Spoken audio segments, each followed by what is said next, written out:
कुंती देवी का इकलौता बेटा था पंकज। पंकज 23 साल का था और वो एक साड़ी की दुकान में सेल्समैन का काम किया करता था। पंकज अपनी माँ से बहुत प्यार करता था। उसकी माँ गांव में रहती थी। वो 10 दिन पहले ही पंकज की जिद पर गांव से उसके पास रहने आई थी, क्योंकि पंकज अपनी माँ की आंखों के मोतियाबिंद का ऑपरेशन शहर में ही कराना चाहता था। माँ, परसों मिली है आपके ऑपरेशन की तारीख। कुछ दिन बाद आप फिर से पहले की तरह देख पाएंगी। अरे क्या जरूरत है पैसे बर्बाद करने की।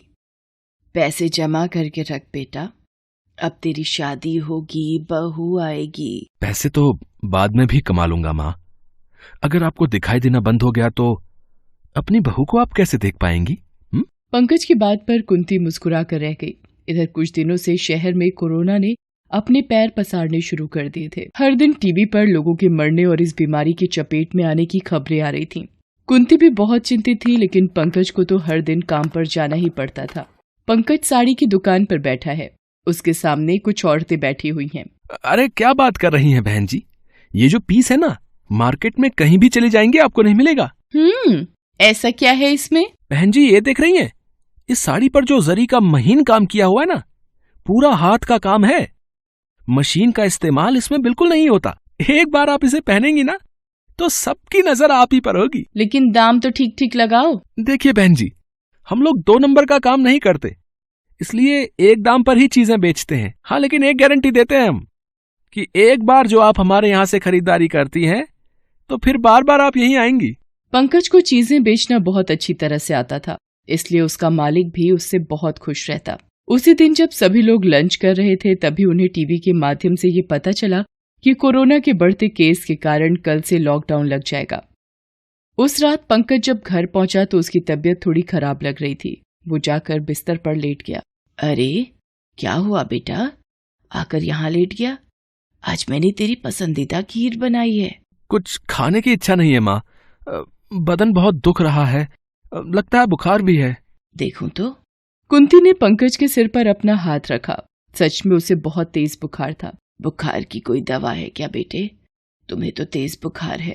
अरे माँ, थी तो दवा, लेकिन पिछली बार ही खत्म हो गई थी। देखो ना, मैं लाना भी भूल गया। कोई बात नहीं, मैं कपड़े की पट्टी लगा देती हूँ, बुखार उतर जाएगा। कुंती ने पंकज के सिर पर कपड़े की गीली पट्टी देना शुरू किया। थोड़ी देर में उसे नींद आ गई। रात भर पंकज ठीक से सोया, लेकिन सुबह जब उसकी नींद खुली तो वो जोर जोर से खांस रहा था। तुम्हें तो बहुत खांसी हो रही है बेटा, रुको गर्म पानी देती हूँ मैं तुझे। कुंती जब तक गर्म पानी लेकर आती, उसने देखा कि पंकज की तबीयत और खराब हो रही है। उसने उसके सिर पर हाथ रखा तो उसे अब भी तेज बुखार था। थोड़ी देर में वो जोर जोर से सांसें लेने लगा। माँ, मुझे सांस लेने में बहुत दिक्कत हो रही है। मैं ठीक से सांस नहीं ले पा रहा माँ। अरे ऐसा क्यों हो रहा है बेटा? रुक, मैं पीठ सहलाती हूँ, तू जोर जोर से सांस लेने की कोशिश करना। कुंती पंकज की पीठ को सहलाती है, लेकिन उससे ज्यादा फर्क नहीं पड़ता। पंकज को अब भी सांस लेने में बहुत दिक्कत हो रही थी। कुंती इस शहर में नई थी। उसे समझ नहीं आ रहा था कि वो किससे मदद मांगे। पंकज की आंखें बार बार बंद हो रही थीं। सब ठीक हो जाएगा बेटा, क्यों आंखें बंद कर रहे हो?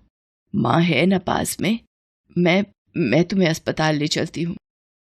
कुंती किसी तरह अपने बेटे को संभालती बाहर आई। लॉकडाउन के कारण सड़कें लगभग सुनसान थीं। उसे समझ नहीं आ रहा था कि आखिर वो अपने बेटे को अस्पताल कैसे ले जाएगी। तभी उसे एक गाड़ी आती हुई दिखाई दी। उसने हाथ के इशारे से उसे रोकने की कोशिश की, लेकिन वो आगे निकल गई। अरे कोई मदद करो, भगवान के लिए रुक जाओ, एक माँ को ऐसी हालत में मत छोड़ो। देखो ना, मेरे बेटे की हालत बिल्कुल ठीक नहीं है। कुंती आधे घंटे तक हर आने जाने वाली गाड़ी से मदद की गुहार करती रही, लेकिन कोई भी उसकी मदद को नहीं रुका। तभी उनकी नजर दूर एक खाली रेहड़ी पर गई, जिस पर छोले चावल लिखा हुआ था और सड़क से दूर किनारे पर लगा हुआ था। वो रेहड़ी शायद किसी छोले चावल वाले की होगी जो लॉकडाउन के कारण पड़ी थी। कुंती वो रेहड़ी ले आई, उस पर पंकज को किसी तरह चढ़ाया और उसे ठेलती हुई अस्पताल की ओर चल पड़ी। न जाने उन बूढ़ी हड्डियों में इतनी ताकत कहां से आ गई, लेकिन वो कहते हैं ना कि माँ के सामने जब उसका बच्चा परेशान हाल हो तो माँ उसके लिए मौत तक से लड़ सकती है। हांफते हांफते वो अस्पताल पहुंची। वहां पहले ही अफरा तफरी मची हुई थी। कोई इधर रो रहा था, कोई उधर। कोई इधर परेशान था तो कोई उधर, क्योंकि कोरोना ने शहर में तबाही मचा रखी थी। कुंती की नजर एक वार्ड बॉय पर गई। अरे बेटा, कोई मुझे बता दो डॉक्टर कहाँ मिलेंगे, मेरा बेटा बहुत बीमार है। अरे रे रे रे, अरे आप यहाँ कैसे घुसी चली आ रही हैं? देख नहीं रही यहाँ पर पहले से ही कितने रोगी हैं? माफ करना बेटा, लेकिन मेरे बेटे की हालत बहुत खराब है। यहाँ सबकी हालत खराब है, चुपचाप खड़े रहो यहाँ पर। जब तुम्हारी बारी आएगी तो आना, ठीक है? उधर पंकज की हालत और भी खराब होती जा रही थी। जैसे बिना पानी के मछली तड़पती है, पंकज भी वैसे ही तड़प रहा था। कुंती का सब्र भी अब जवाब दे रहा था। उसने वार्ड बॉय के पैर पकड़ लिए और कहा कि मेरे बेटे को अस्पताल में भर्ती कर लो, वो बहुत बुरी स्थिति में है। अरे अम्मा, तुम समझती क्यों नहीं? यहाँ एक भी बेड खाली नहीं है। सारे बिस्तरों पर कोरोना के मरीज हैं। कोरोना? हाँ, तुम्हारे बेटे को भी कोरोना के लक्षण हैं। वो तो उसे देखकर ही मुझे पता लग गया था। देखो, बिस्तर तो कहीं नहीं मिलेगा। इसके लिए ऑक्सीजन के सिलेंडर की व्यवस्था कर दो, नहीं तो शायद ये नहीं बचेगा। क्योंकि मैंने आपके बेटे जैसे कई मरीजों को ऑक्सीजन के अभाव में मरते हुए देखा है, इसलिए कह रहा हूं। वार्ड बॉय की बात सुनकर कुंती की आंखों में आंसू आ गए। उसका शरीर अनजाने भय से कांपने लगा। उसका चेहरा पीला पड़ गया। अरे बेटे, मैं इस शहर में नहीं हूँ। ये ऑक्सीजन सिलेंडर कहाँ मिलेगा? पहले तो यही मिलता था, लेकिन अब कहाँ मिलेगा ये तो बस भगवान ही जानते हैं, बस बता रहे हैं। कुंती अस्पताल में हर किसी से ऑक्सीजन सिलेंडर के बारे में पूछने लगी। उसकी हालत पागलों की तरह हो गई थी। किसी ने बताया कि यहां से 40 किलोमीटर दूर ऑक्सीजन सिलेंडर मिल सकता है, लेकिन 25,000 रुपए खर्च करने पड़ेंगे। इतने पैसे कुंती के पास कहाँ थे?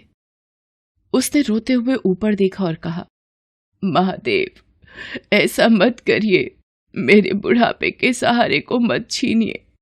बहुत कम उम्र में आपने मेरे पति को बुला लिया। मैंने आपको कुछ नहीं कहा।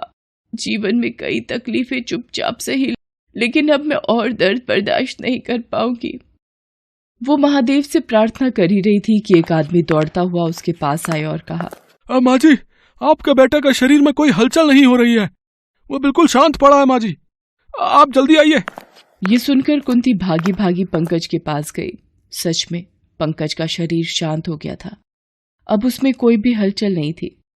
माँ जी, लगता है आपका बेटा अब नहीं रहा। कुंती ये शब्द सुनते ही दहाड़ी मार कर रोने लगी। पंकज, पंकज उठना बेटा, मेरा ऑपरेशन अब कौन कराएगा? तेरी बहू को मैं कैसे देखूंगी? चल, माँ को ऐसे तंग मत कर। चल, उठ जा, उठ जा मेरा अच्छा बेटा, उठ जा। अचानक पंकज के शरीर में थोड़ी हलचल हुई। कुंती कुछ समझ पाती तभी वहां एक औरत रोते हुए आई और कुंती से कहा, मैंने अपने बेटे को बचाने की बहुत कोशिश की, उसे भी ऑक्सीजन की कमी थी। मैंने किसी तरह सिलेंडर का भी इंतजाम किया, लेकिन जब तक मैं ये सिलेंडर लेकर आई वो नहीं बचा। अब ये सिलेंडर मेरे किसी काम का नहीं। तुम ये सिलेंडर ले लो, शायद तुम्हारे बेटे की जान उससे बच जाए। तभी वहां सीनियर डॉक्टर भी आ गए। उन्हें सारी बातों का पता लगा तो पंकज का इलाज तुरंत शुरू हुआ। ऑक्सीजन का सपोर्ट उसे दिया गया। 24 घंटे बाद उसकी हालत में सुधार होने लगा। 7 दिन बाद उसे अस्पताल से छुट्टी मिल गई। एक गरीब मां ने एक ऐसी लड़ाई लड़ी जो किसी इंसान के खिलाफ नहीं, एक वायरस के खिलाफ थी। लेकिन मां की दुआओं की शक्ति के आगे शायद वो वायरस हार गया। लेकिन हर एक इंसान भाग्यशाली नहीं होता, इसलिए इस शक्तिशाली और अदृश्य दुश्मन से सावधानी से लड़ें। मास्क पहनें, सैनिटाइजर का इस्तेमाल करें, तभी हिंदुस्तान जीतेगा, कोरोना हारेगा। Thanks for watching.